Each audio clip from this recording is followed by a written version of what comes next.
Dear students, Assalamu alaikum.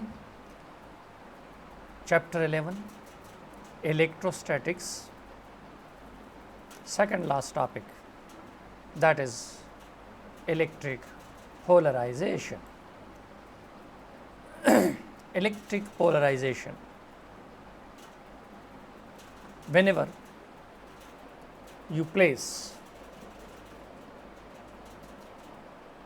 a dielectric medium between the plates of the capacitor,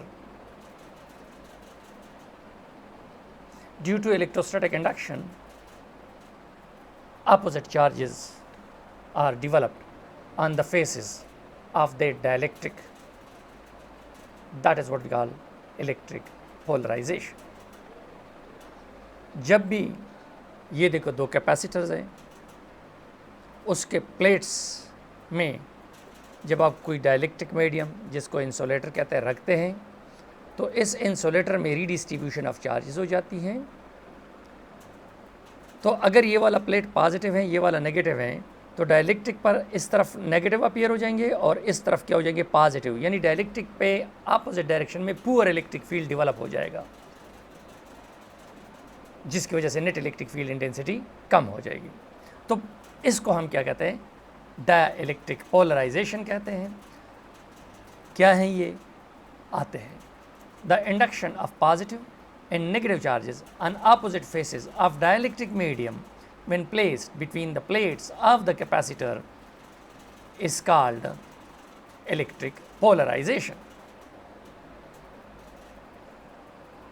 जब भी आप किसी insulating material को दो प्लेट्स ऑफ द कैपेसिटर में रख लेते हो, तो इंसुलेटिंग मटेरियल के फेसेस पे क्या हो जाता है, चार्जेस अपीयर हो जाते हैं. कैपेसिटर का जो प्लेट पॉजिटिव है, इंसुलेटर के उस वाले सरफेस पे नेगेटिव अपीयर हो जाएंगे, उस तरफ वाले सरफेस पे नेगेटिव अपीयर है. और कैपेसिटर का जो वाला साइड नेगेटिव है, तो इंसुलेटर पर पॉजिटिव चार्जेस अपीयर हो जाएंगे because of the electrostatic attraction. यानी जो प्लेट ऑफ कैपेसिटर पॉजिटिव था, तो उसकी तरफ जो फेस है इंसुलेटर का, उस पर नेगेटिव चार्जेस अपीयर हो जाएंगे. और जो प्लेट कैपेसिटर का नेगेटिव है, उसकी तरफ क्या हो जाएंगे, इंसुलेटर के फेस पे पॉजिटिव चार्जेस अपीयर हो जाएंगे. यानी इलेक्ट्रिक फील्ड जो कैपेसिटर की वजह से है, वो अगर एक डायरेक्शन में है, तो इंसुलेटर की वजह से वो जो होगा, वो पुअर फील्ड जो होगा, वो अपोजिट डायरेक्शन में होगा. इस प्रोसेस को हम क्या कहते हैं, इलेक्ट्रिक पोलराइजेशन कहते हैं. इलेक्ट्रिक पोलराइजेशन जो है एटॉमिक और इलेक्ट्रॉनिक पोलराइजेशन होती है, जिसमें होता है कि एटम के इर्द गिर्द जो होता है, इलेक्ट्रॉन न्यूक्लियस के इर्द गिर्द जो है वो इलेक्ट्रॉन रिवॉल्व करते हैं. जब आप इलेक्ट्रिक फील्ड को अप्लाई करते हैं, तो वो इलेक्ट्रॉन स्लाइटली एक तरफ को क्या हो जाते हैं, डिस्प्लेस, और न्यूक्लियस दूसरी साइड को हो जाता है, और उस पर पार्शल चार्जेस आ जाते हैं. तो उसको हम क्या कहते हैं कि एटॉमिक पोलराइजेशन कहते हैं. क्या कहते हैं, एटॉमिक पोलराइजेशन. एक होता है आयनिक पोलराइजेशन, जो होता है कि एक एटम जो है दूसरे को क्या कर देता है, इलेक्ट्रॉन दे देता है, तो एक वाला साइड पॉजिटिव हो जाता है और दूसरे वाला साइड क्या हो जाता है, नेगेटिव हो जाता है. दैट इज़ कॉल्ड आयनिक. जिस तरह सोडियम क्लोराइड वगैरह में है, वो क्या है, आयनिक पोलर. एक डायपोलर पोलराइजेशन है, जिसमें टॉर्क प्रोड्यूस होता है. जिस तरह वाटर मॉलिक्यूल हैं, H2O, एक ऑक्सीजन होता है. ये देखो, अगर ये एक ऑक्सीजन है और ये O है, सॉरी ये ऑक्सीजन है और ये H है, H2O, दो H और एक ऑक्सीजन.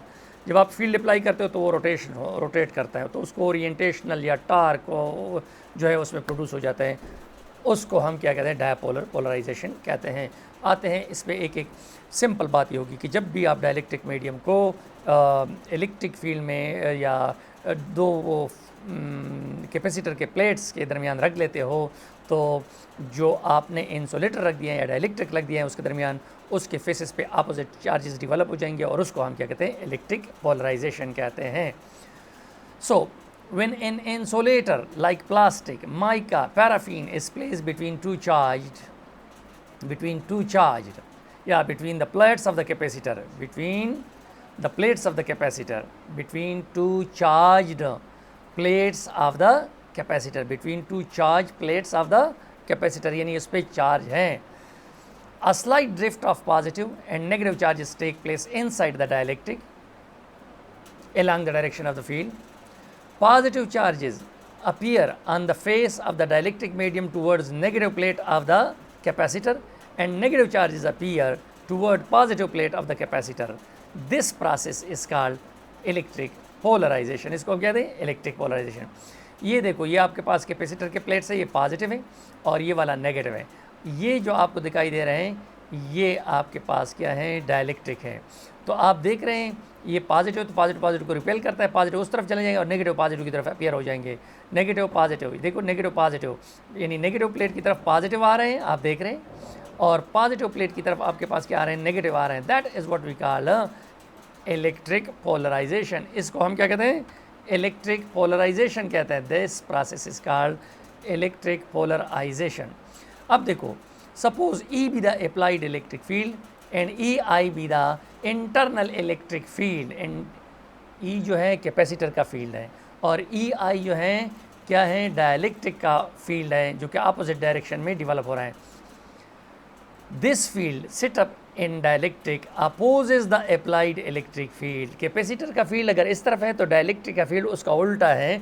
डाइलेक्ट्रिक का फील्ड कमज़ोर होता है compare to the applied electric field, जिसकी वजह से नेट इलेक्ट्रिक फील्ड क्या हो जाती है, वो डिक्रीज़ हो जाती है. क्या हो जाती है, डिक्रीज़ हो जाती है. और नेट इलेक्ट्रिक फील्ड डिक्रीज़ हो जाती है तो हमें पता है कि V is equal to ED, यानी आपने पोटेंशियल ग्रेडियंट में पढ़ा था कि delta V is equal to minus E delta R.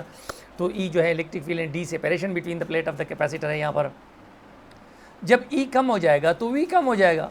So the potential difference will also decrease. Potential difference क्या हो जाएगी, डिक्रीज हो जाएगी. एंड हेंस कैपेसिटेंस बराबर है Q बाई V के बराबर है. चूंकि चार्ज तो सेम है, यहाँ पर V क्या हो गया, V डिक्रीज हो गया. जब V डिक्रीज हो गया तो C क्या हो जाएगा, इंक्रीज हो जाएगी. Thus the insertion of dielectric medium between plate of the capacitor increases its capacitance. जो हमने पहले पढ़ा हुआ था कि अगर हम डाइलेक्ट्रिक मीडियम को कैपेसिटर के प्लेट में रखेंगे तो उससे क्या हो जाएगी, कैपेसिटेंस बढ़ जाएगी. अब हम आते हैं टाइप्स ऑफ डाइलेक्ट्रिक्स क्या हैं. एक तो होते हैं पोलर डाइलेक्ट्रिक्स. पोलर जिसमें ऑलरेडी पोलरिटी मौजूद होती है, परमानेंट डायपोल्स होते हैं. तो polar the dielectrics in which the centre of gravity of positive charges यानी protons and negative charges electrons do not coincide, और उसके दरमियान एवरेज डिस्टेंस होती है. क्या होती है, there is an average distance between the two. तो उसको हम क्या कहते हैं, पोलर डाइलेक्ट्रिक कहते हैं. जिस तरह H2O है, जिस तरह वाटर है, they are called polar dielectric. इसको हम क्या कहते हैं, polar. Permanent dielectric dipole moment exist. इसमें क्या होता है, परमानेंट डाइलेक्ट्रिक डायपोल मौजूद होते हैं. डायपोल्स क्या होते हैं, two equal opposite charges separated by average distance और small distance constitute a dipole. तो permanent electric dipole moment exist and polar dielectrics में परमानेंट डायपोल होते हैं. फॉर एग्जांपल N2O है, नाइट्रोजन ऑक्साइड है, H2O है, वाटर हैं, HCl है, NaCl है, वगैरह वगैरह. The electric dipole moments of molecule cancel out the effect of each other in the absence of applied field. जब आपने फील्ड अप्लाई नहीं किया होता है तो उनकी सारे जो हैं इलेक्ट्रिक फील्ड रैंडम डायरेक्शन में होते हैं और वो एक दूसरे को क्या करते हैं, कैंसिल करते हैं. और जब ये एक दूसरे को कैंसिल करते हैं तो नेट इलेक्ट्रिक फील्ड नहीं होता. दो the molecules have dipole moments, अगरचे डायपोल मोमेंट उसमें मौजूद होते हैं, एवरेज डिस्टेंस होता है बिटवीन मॉलिक्यूल्स होता है, but the average dipole moment is zero. लेकिन एवरेज डायपोल मोमेंट क्या होता है, ज़ीरो होता है. When we apply electric field the dipole moment align themselves parallel to the direction of the electric field. जो अभी हमने आपको बता दिया ऊपर, जब भी हम इसको इलेक्ट्रिक फील्ड अप्लाई करते हैं तो डायपोल जो हैं अपने आप को ओरिएंट करते हैं along the direction of the electric field. This dipole moment alignment depends upon the intensity of the applied electric field and temperature. दो चीज़ों पे डिपेंड करता है, intensity of the electric field और दूसरा क्या है, टेम्परेचर पे डिपेंड करता है. दूसरा क्या है, नॉन पोलर, जिसमें पोलरिटी नहीं होती. नॉन पोलर डायलेक्ट्रिक से होता है जिसके सेंटर ऑफ पॉजिटिव और नेगेटिव चार्जेस आपस में कॉन्साइड करते हैं. इनमें एवरेज डिस्टेंस जो होता है वो नहीं होता. इसको हम क्या कहते हैं, नॉन पोलर डायलेक्ट्रिक्स कहते हैं. क्या कहते हैं, non polar. In non polar dielectric the centre of gravity of positive and negative charges molecule कॉन्साइड करते हैं. नो परमानेंट डायपोल, इसमें कोई भी परमानेंट डायपोल नहीं होते in such dielectrics. Some common examples of non-polar are oxygen O2 into H2, जिसके centre of charges क्या करते हैं, कॉन्साइड करते हैं.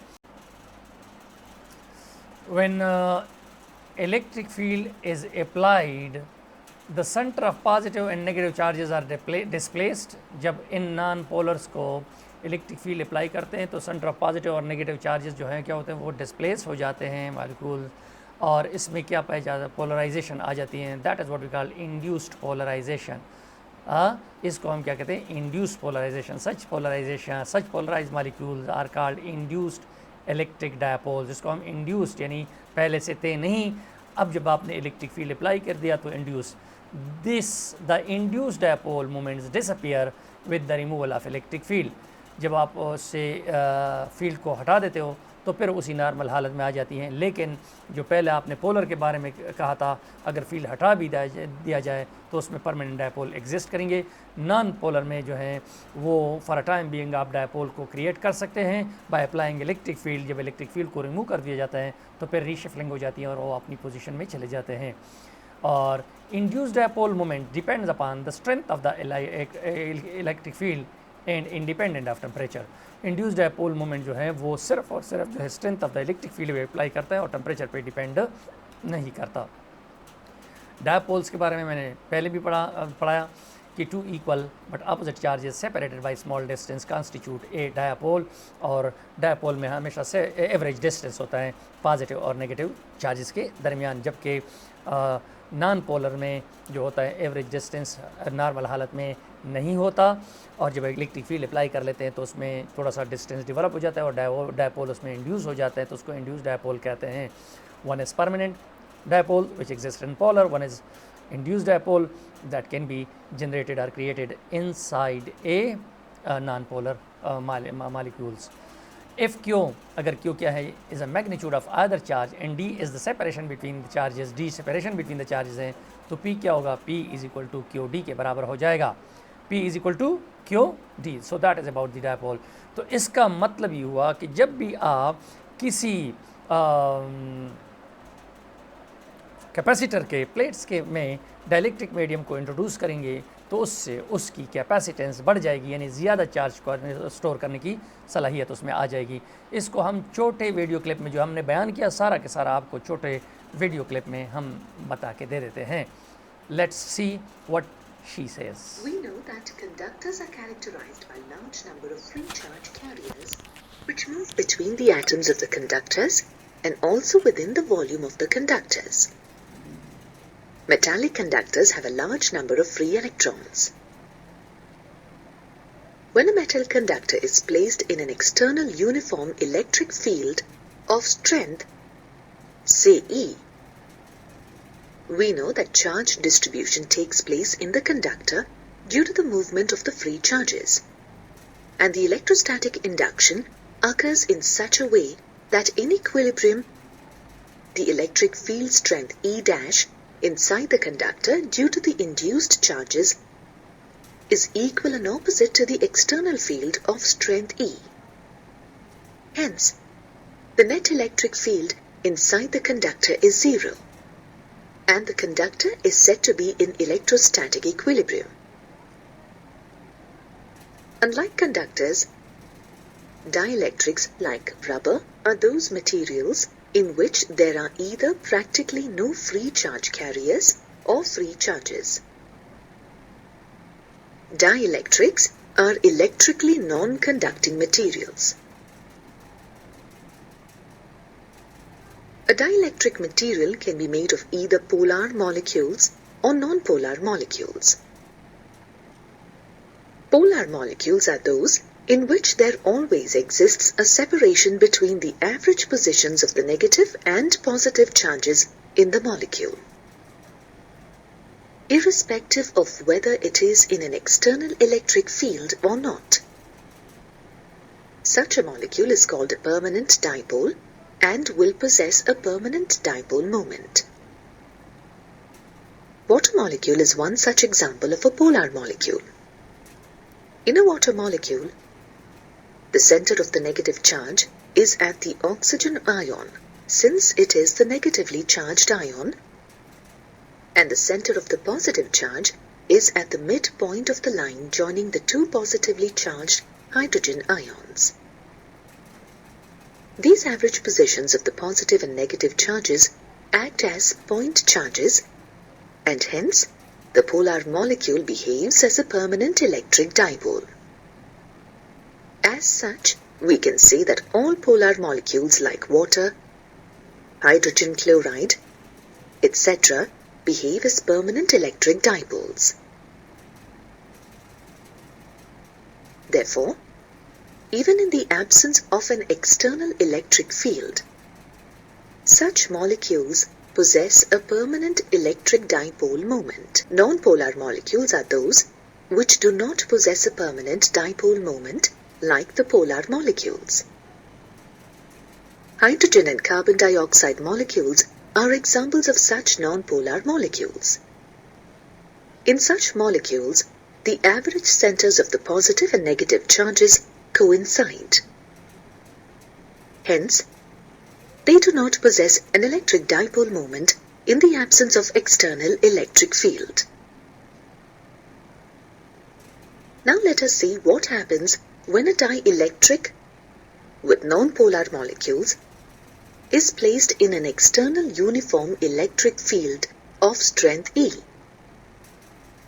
Due to this uniform external electric field, the positive charges in the molecules are displaced in the direction of the electric field, and the negative charges in them are displaced in the opposite direction of the electric field. Therefore, in the dielectric with non-polar molecules, the molecules now possess some induced electric dipole moment, and it is said to be polarized due to the external electric field. Now let us consider the case when the dielectric material is made of polar molecules. In the absence of the external electric field E, the polar molecules in the dielectric are such that their electric dipole moments are randomly oriented due to thermal agitation, and hence the total dipole moment is zero. Now when they are placed in the uniform electric field of strength E, we know that every dipole in it experiences a torque, which rotates the dipoles in such a way that they align in the direction of the electric field.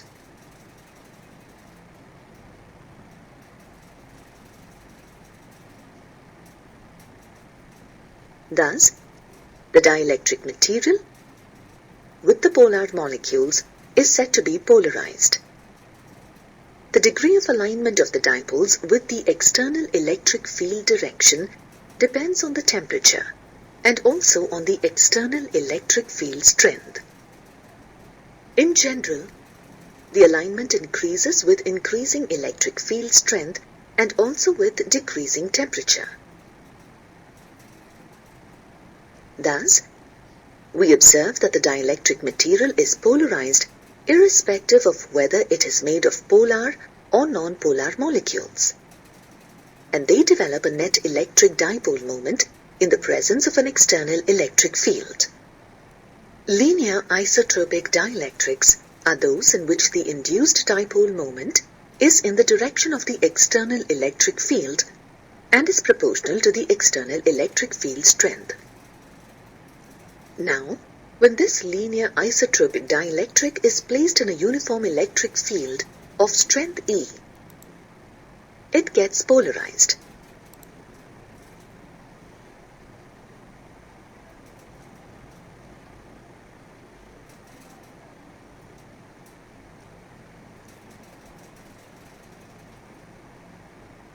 Let us consider the polarization P of such materials, which is defined as the electric dipole moment per unit volume. For linear isotropic dielectric materials in a uniform external electric field, the polarization P is equal to psi E into E, where psi E is the electric susceptibility of the material. Now each small volume element of the linear isotropic dielectric having a volume dV has a net polarization equal to P dV, due to all the dipoles in it in the direction of uniform electric field. Here, it is important to note that the net charge in each volume element will be zero. The resultant effect in the material due to the uniform external electric field will be the formation of an induced positive charge density plus sigma induced on the right face of the dielectric and minus sigma induced on the left side of the dielectric. This in turn causes a weak electric field of strength E' to be induced in a direction opposite to that of the uniform electric field of strength E. Therefore, the net electric field E0 in the dielectric will be equal to E minus E'. Thus we observe that the polarization effect causes a decrease in the net electric field within the dielectric.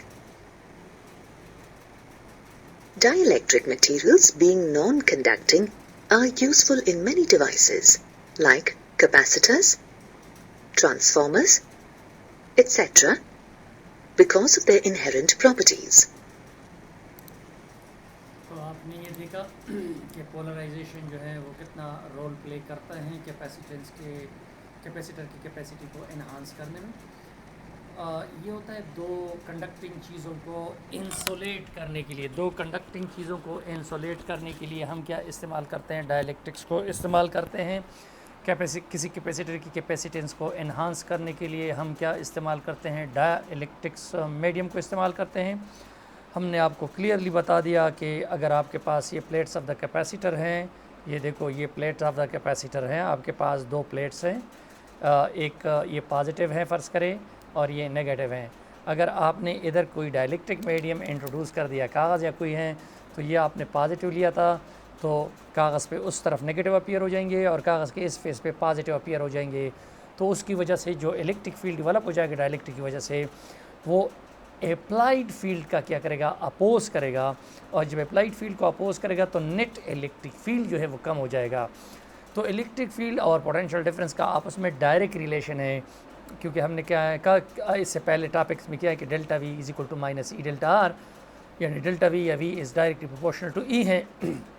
जबकि capacitance को अगर आप देखें C is equal to Q by V, तो charge तो same है plates of the capacitor, उसमें तो कोई तब्दीली नहीं आई है, लेकिन वी में तब्दीली आ गई है, वी कम हो गई है। जब वी कम हो गई है तो कैपेसिटेंस क्या हो जाएगी? ज़्यादा हो जाएगी। अब देखो डाइलेक्ट्रिक्स को दो किस्म के हमने बता दिए।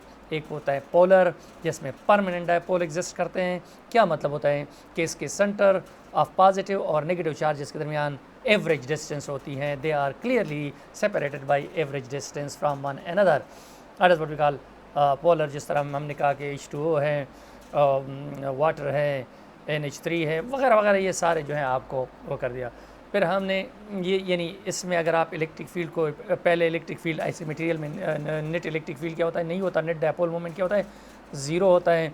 लेकिन जब आप उस पर इलेक्ट्रिक फील्ड को अप्लाई कर लेते हो तो वो पर्टिकुलर डायरेक्शन में अपने आप को अलाइन कर देता है।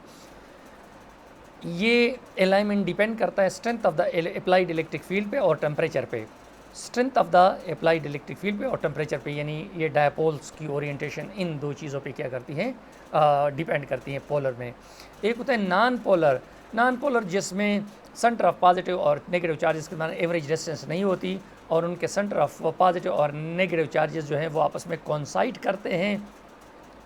जिस तरह हाइड्रोजन आप N2 है, H2 है, ये सारे इसके सेंटर ऑफ चार्जेस जो है वो आपस में कोइंसाइड करते हैं। सो दे आर नॉन पोलर। हाँ, अगर हम उसको इलेक्ट्रिक फील्ड अप्लाई कर लें तो इलेक्ट्रिक फील्ड की एप्लीकेशन से इसमें डायपोल जो है वो क्या हो जाएंगे? इंड्यूस हो जाएंगे, पैदा हो जाएंगे, और उसको हम क्या कहते हैं? इंड्यूस डायपोल्स कहते हैं। क्या कहते हैं? इंड्यूस डायपोल्स कहते हैं। और ये डायपोल इलेक्ट्रिक फील्ड के क्या होंगे? डायरेक्शन में अपने आप को फिर अलाइन करेंगे और इलेक्ट्रिक फील्ड डेवलप करेंगे opposite to the applied electric field. और बाकी प्रोसेस वही है कि नेट इलेक्ट्रिक फील्ड कम हो जाएगा, कैपेसिटेंस क्या हो जाएगी? बढ़ जाएगी। और डायपोल के बारे में हमने आपको बताया कि डायपोल जो है two equal opposite charges separated by small distance, इसको हम क्या कहते हैं? डायपोल्स कहते हैं। तो keep on watching my channel, subscribe it, and that is a boost for me and I hope you are going to enjoy it. Hope we are going to join in September and will be energetic as you have seen me in class, and asking questions, answering questions has its own taste. अपने वालिदैन का ख्याल रखो, अपने घर वालों का ख्याल रखो और अच्छे कामों को करने की कोशिश करो, बुरों से दूर रहो, अपने मुल्क का ख्याल रखो, अपने मुल्क के लोगों का ख्याल रखो। शुक्रिया, थैंक यू वेरी मच।